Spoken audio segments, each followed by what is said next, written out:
12 years after David and his daughter Emily vanished on a weekend sail, his wife Melissa got a strange envelope in the mail. It had no return address. Inside was a small flash drive, wrapped in an old piece of rope. When she plugged it into her laptop, a single video file popped up. Shaking, she clicked play. The screen lit up with a blurry recording. It showed her husband, David, in a cabin, tied to a wooden chair. His face was bruised. Someone off camera was yelling. Then a girl screamed. Melissa froze. That voice, it was Emily. She hadn't aged a day. Then the video cut to black. Melissa stared at the screen, her heart pounding.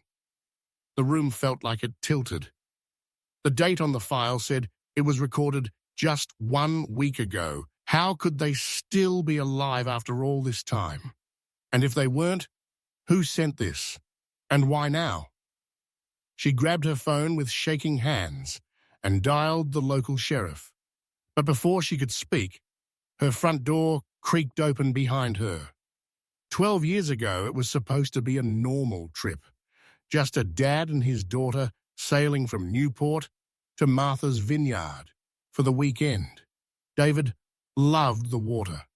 Emily, who was only 8 then, had been counting down the days. Melissa had packed their bags the night before. Sunscreen, extra snacks, and a stuffed dolphin Emily never slept without.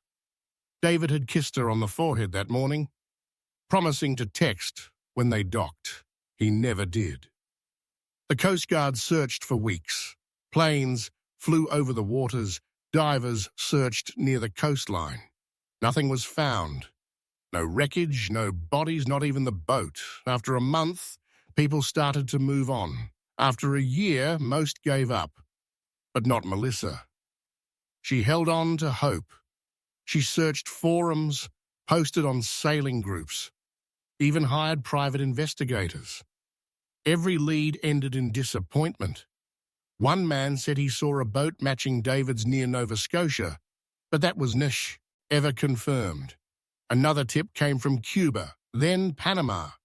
Nothing. Still, Melissa never gave up, even as people whispered about David faking his death or running off with their daughter, even when her own parents begged her to move on. She couldn't. She knew something had gone terribly wrong.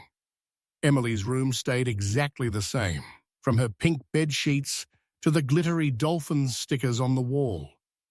Every birthday, Melissa baked a cake. Every Christmas, she placed gifts under the tree, hoping. 12 years passed.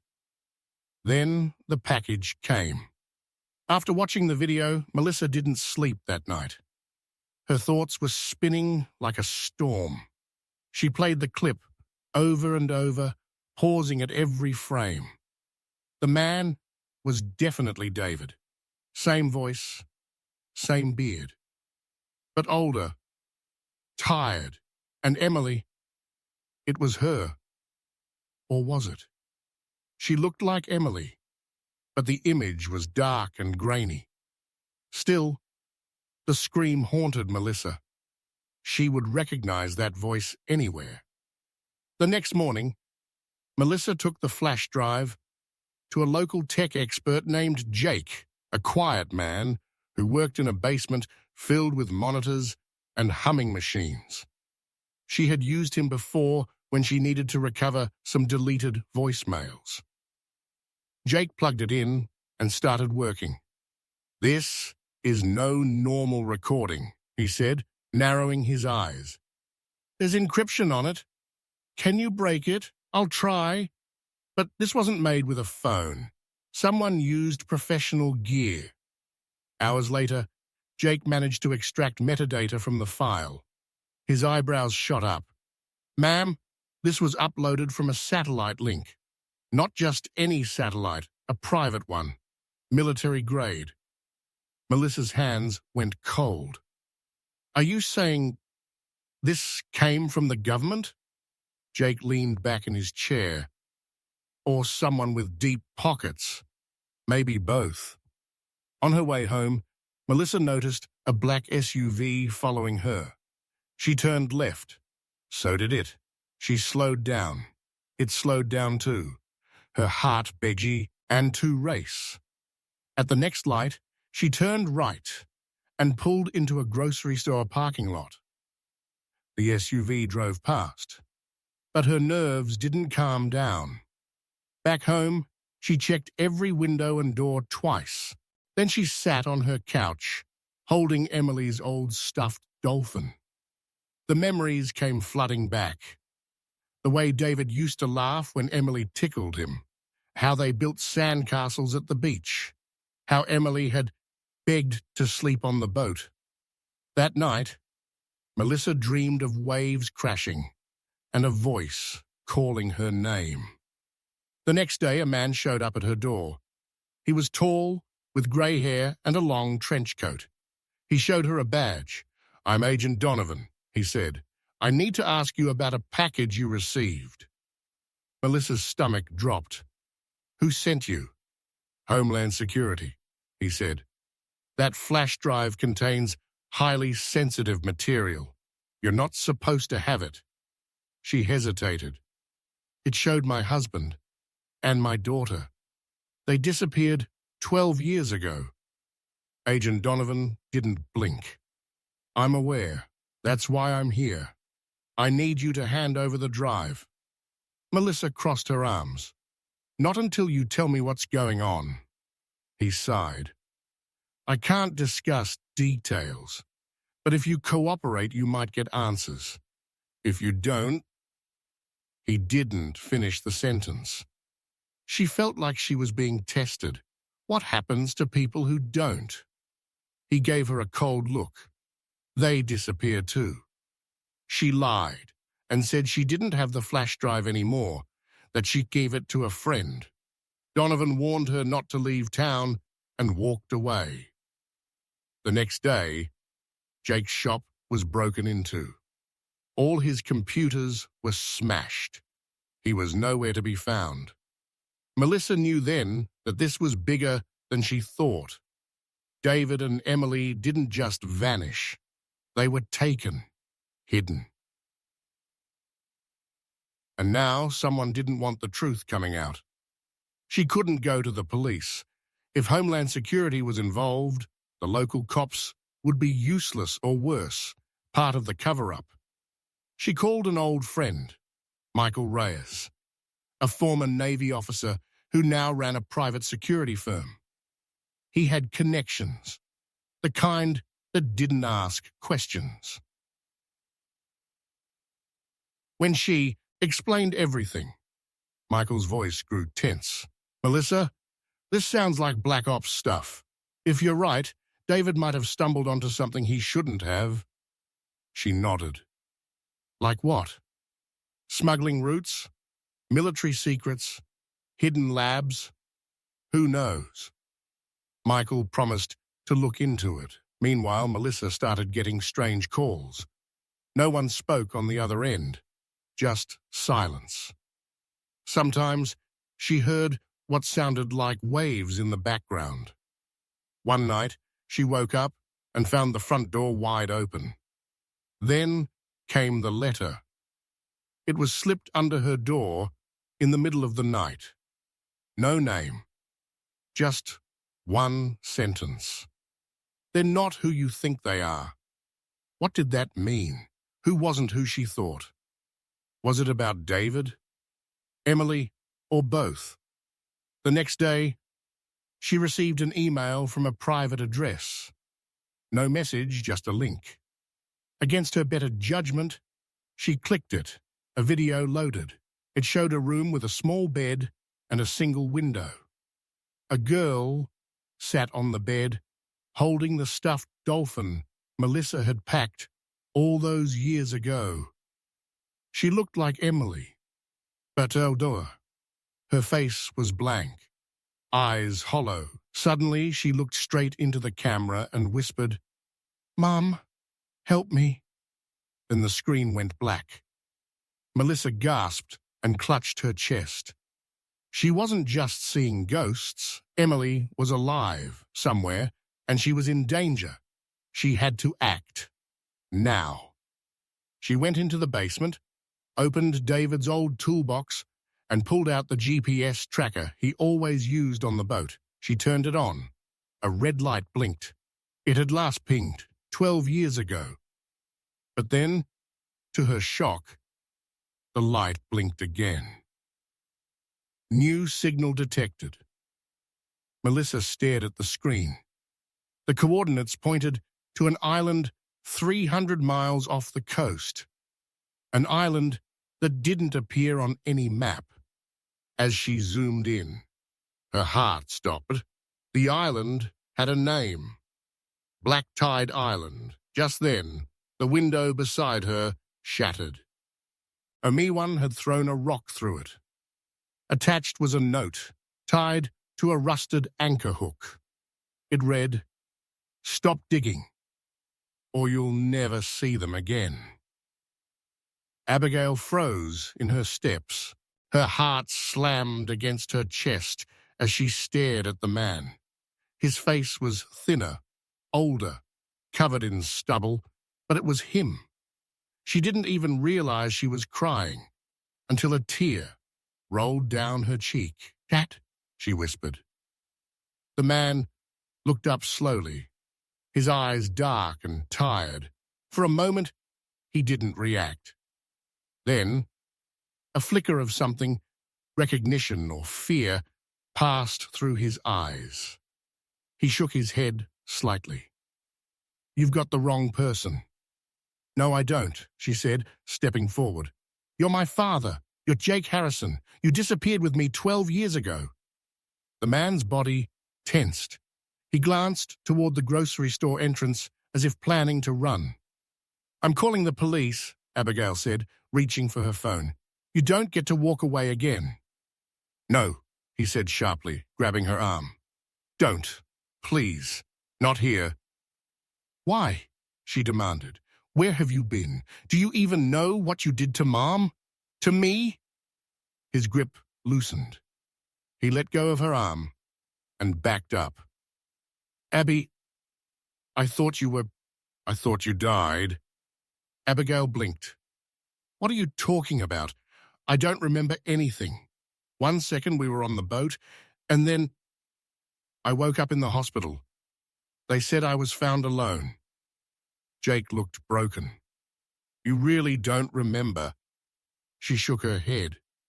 "I'll tell you everything," he said, "but not here. People are watching."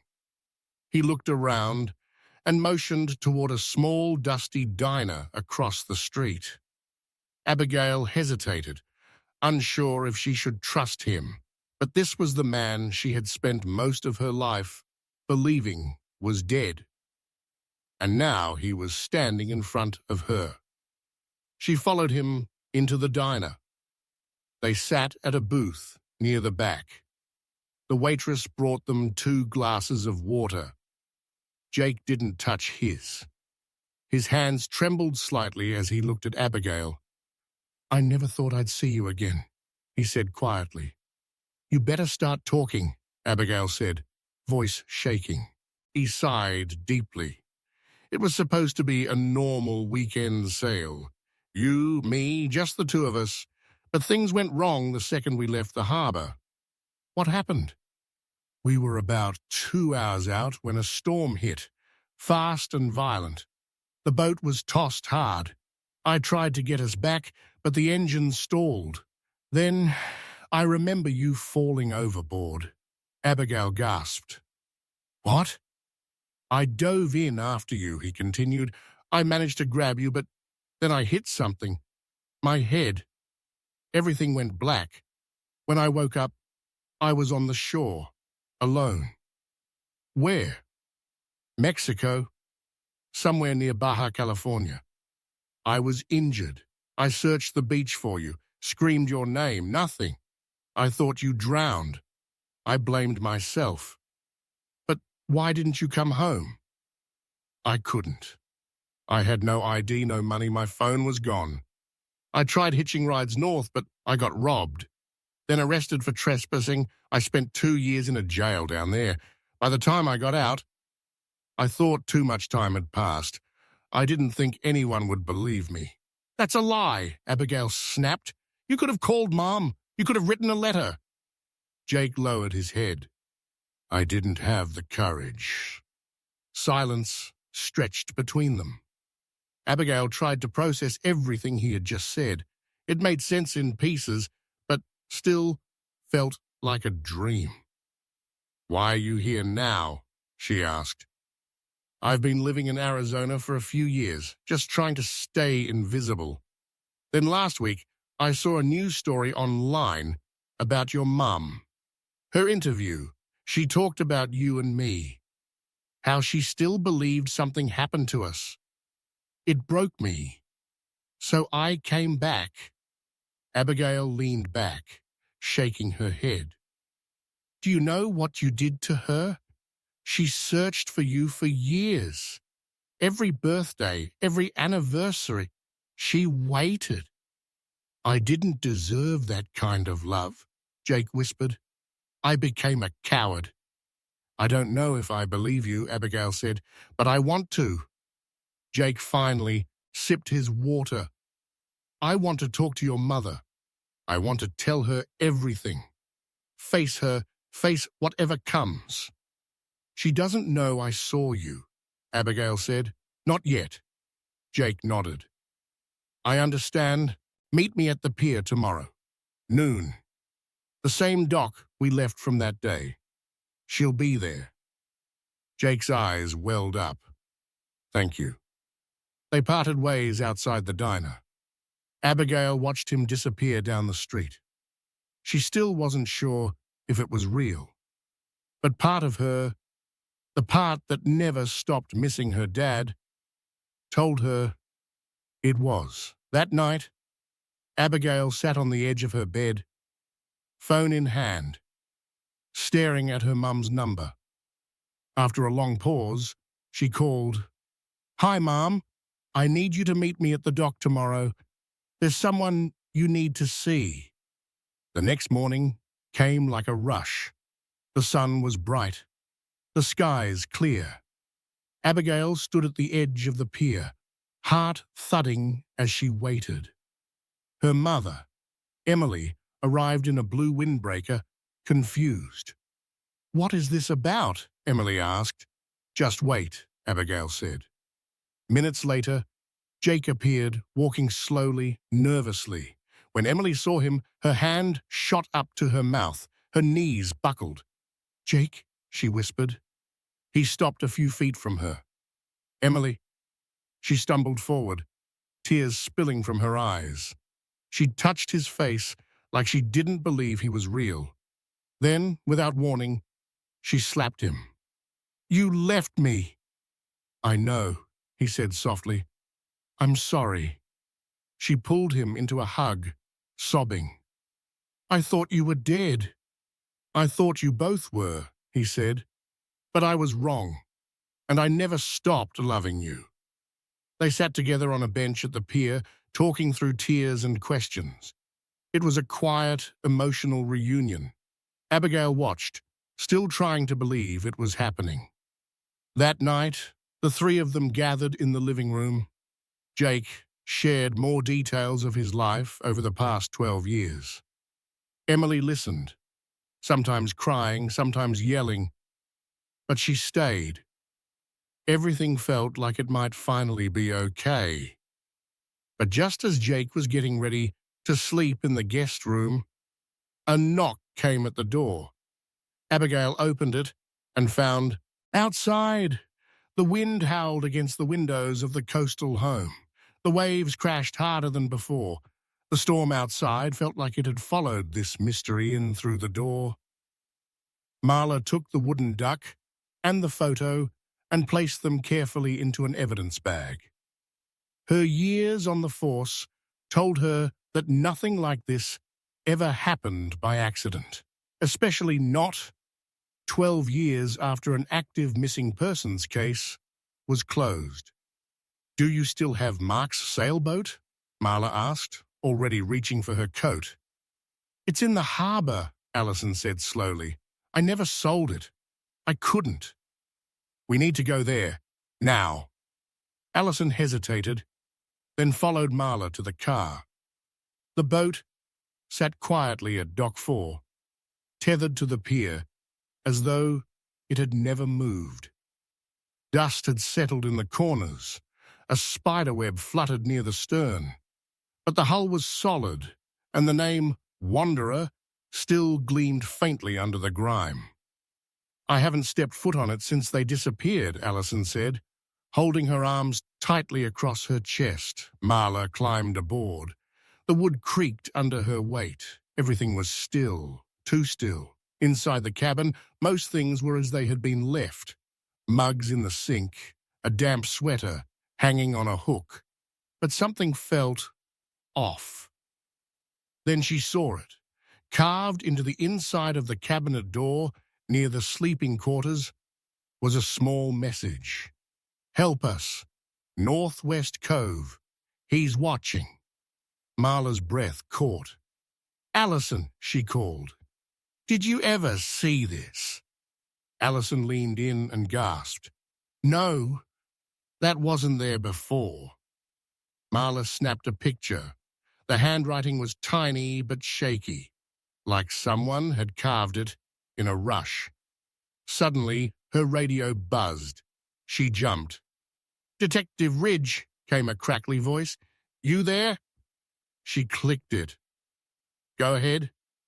We got a call from a man claiming to be Mark Palmer. He said he has proof that his daughter is alive and in danger. He hung up before Wone. He could trace the call. Allison's hand flew to her mouth. Marla looked at her. Did you hear that? Allison nodded, trembling. But that can't be.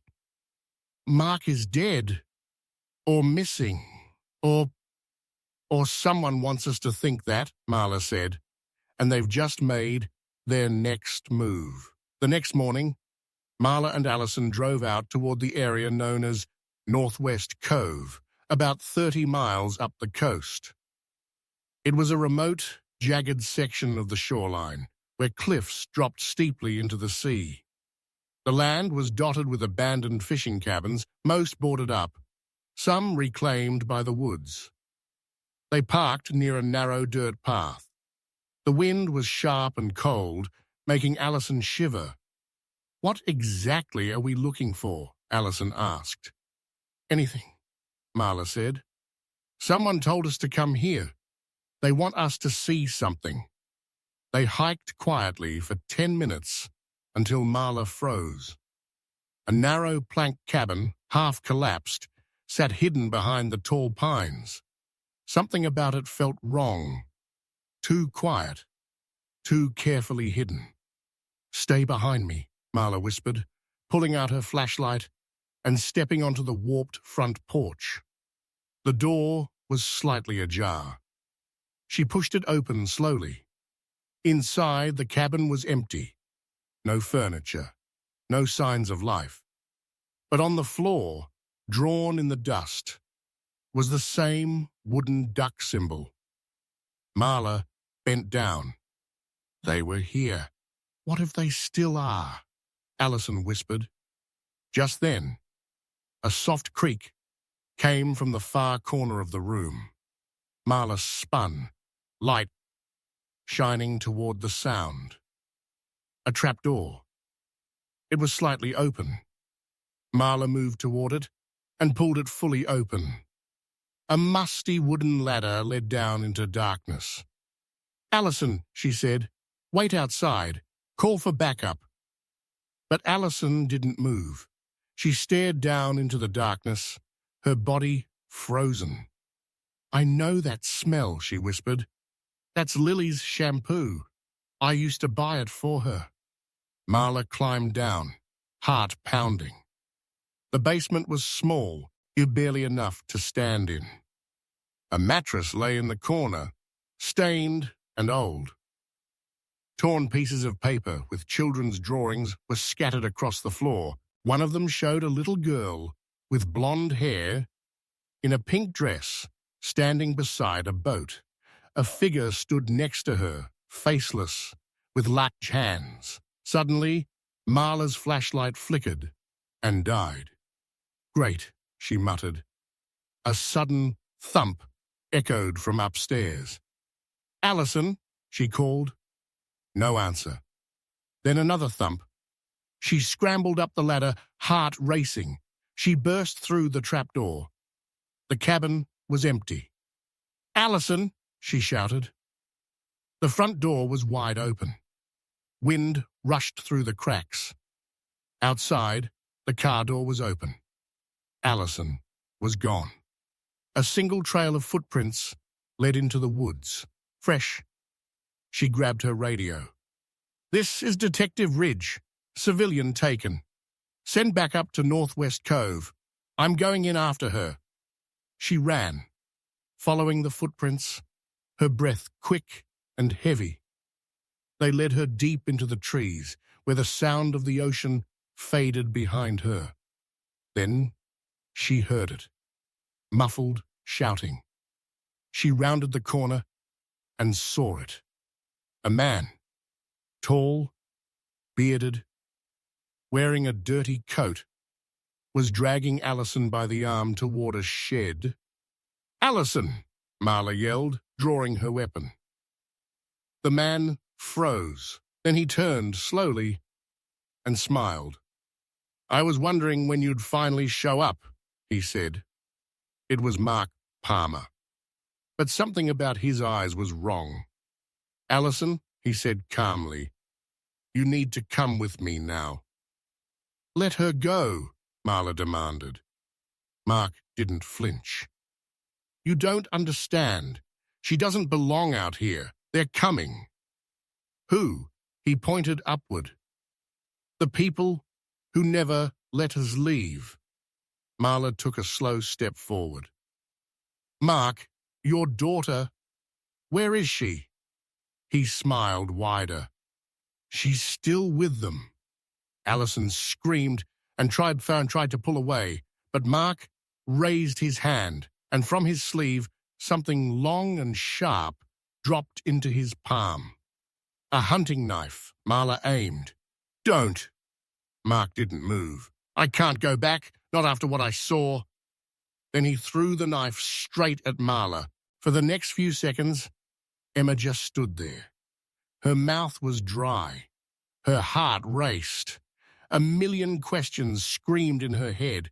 She didn't even realize her knees had hit the floor until the boat rocked slightly beneath her. Kyle, her husband, their daughter.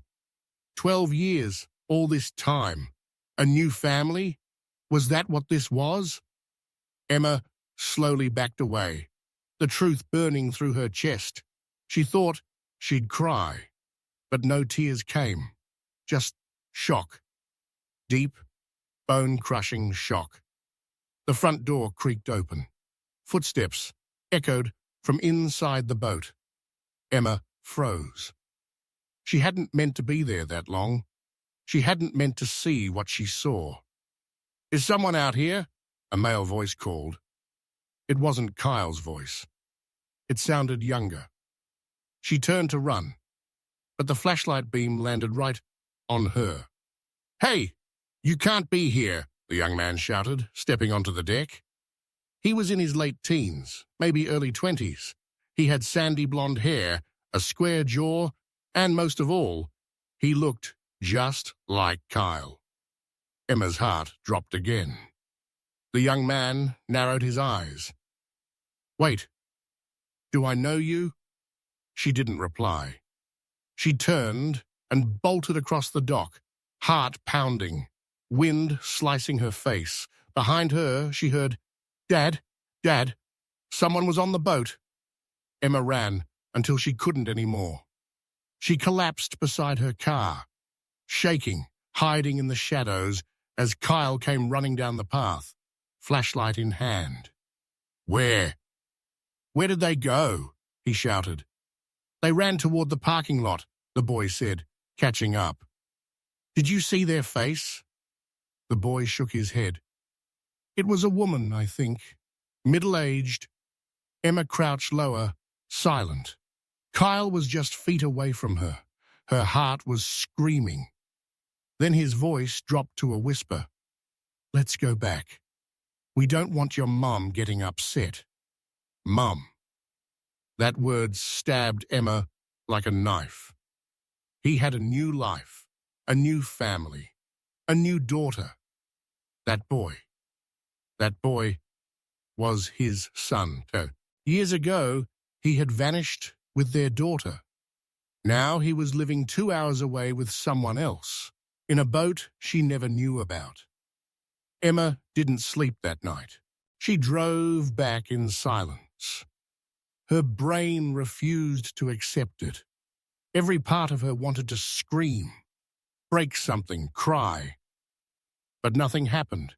She just drove like a robot, headlights glowing in the dark. The next day, she did what she hadn't done in years. She called her brother, Daniel.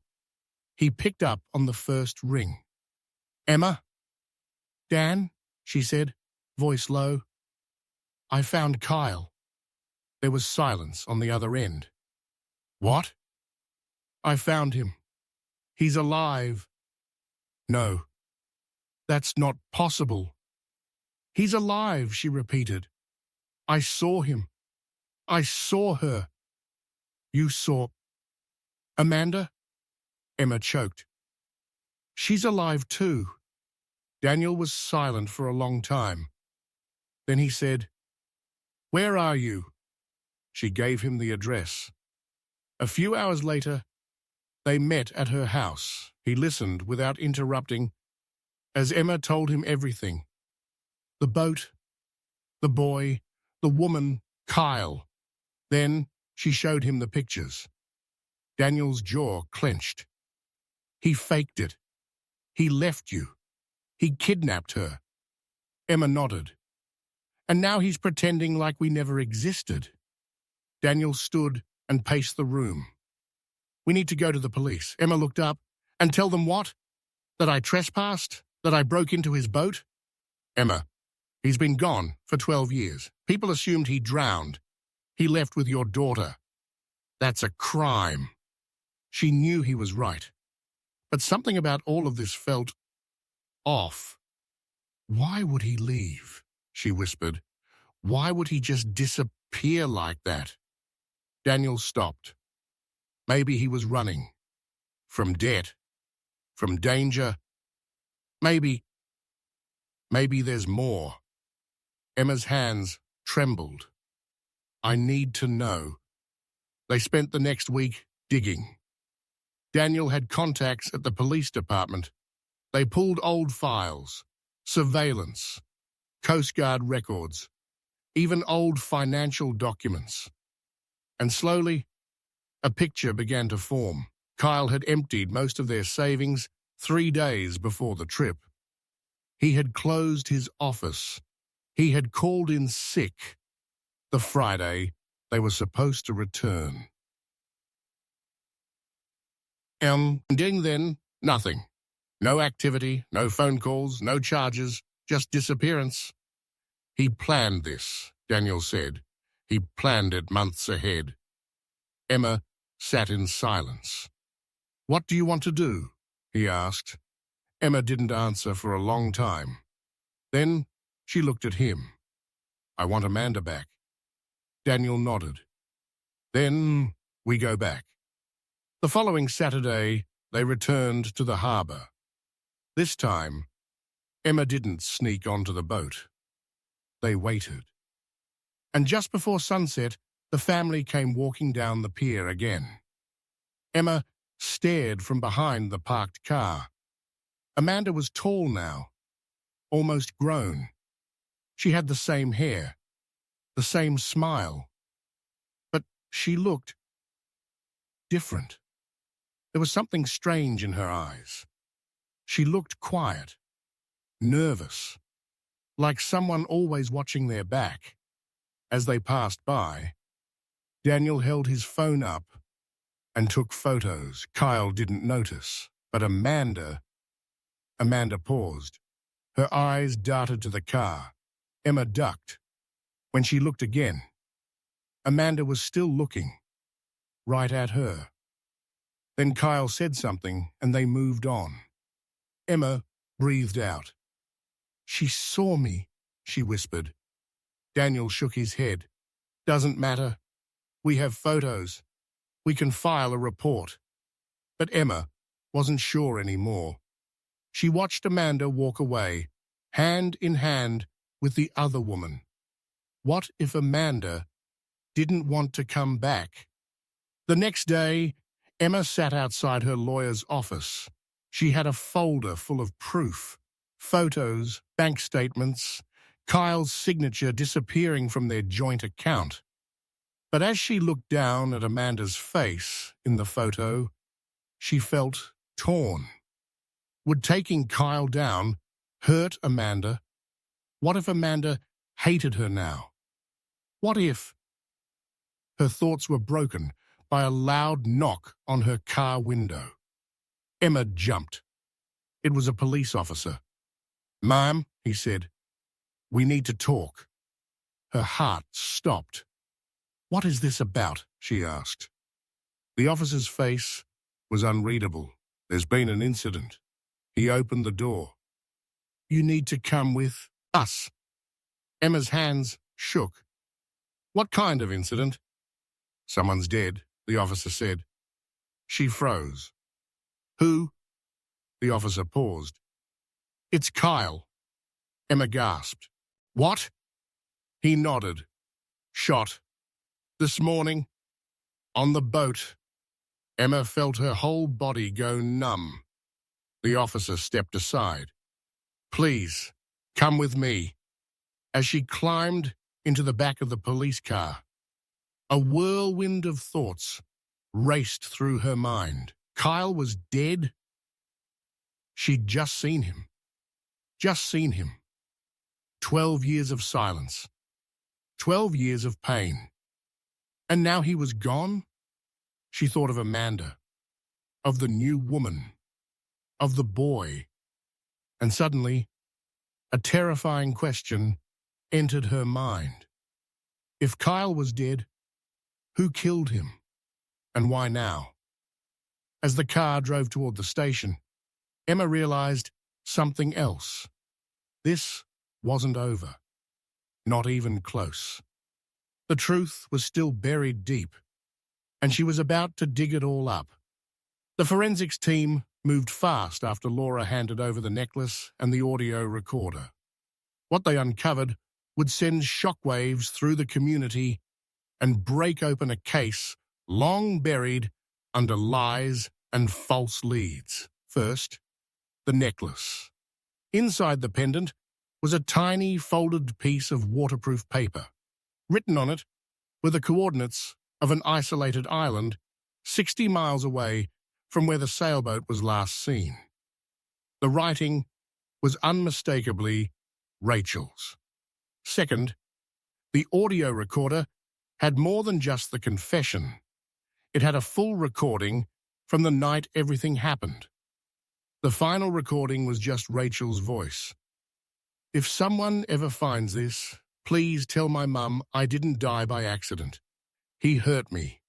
My dad, he wasn't my dad anymore. I ran. I swam away. I found a small island and stayed there, but I don't know how much longer I can survive. I'm sorry, Mom." Tears flooded Laura's face, but there was still hope. The island. A rescue team was dispatched immediately. The journey was rough, and the island was barely visible on any modern maps. When they finally arrived, they weren't prepared for what they saw. A small shelter, built from palm leaves and sticks, a handmade journal, and a "Geez, brave." Inside the journal were entries written in shaky but familiar handwriting. Rachel had survived. For months, maybe even longer. She had written about waiting for a rescue, hoping each day someone would come. She wrote about hearing helicopters but being too weak to signal. Her last entry was dated 6 months after the sailing trip. The grave was marked with stones, and on it, carved with a piece of driftwood, Rachel Miller loved, fought, waited. Laura collapsed to her knees. The grief of 12 years came crashing down in a single moment. Her daughter had survived for months. She had tried so hard to live, but help had come too late. Jake Miller's trial was swift and merciless. With the confession, the hidden journal, and the forensic evidence, the jury took only hours to find him guilty of murder, abuse, and abandonment. He was sentenced to life in prison with no chance of parole. The nation watched in disbelief. News channels replayed the story for weeks. A father who hid his dark side behind a smile. A daughter who fought to survive. A mother who never gave up. Laura became an advocate for missing persons and abuse victims. She launched the Rachel's Light Foundation, dedicated to rescuing those who fall through the cracks. But at night, when the cameras were gone and the speeches ended, she would sit by the ocean, Rachel's necklace in hand, and whisper, "I'm sorry I didn't find you sooner." And even though the truth had finally come out, the waves still carried the echo of a daughter lost to time, and a secret that took 12 years to uncover.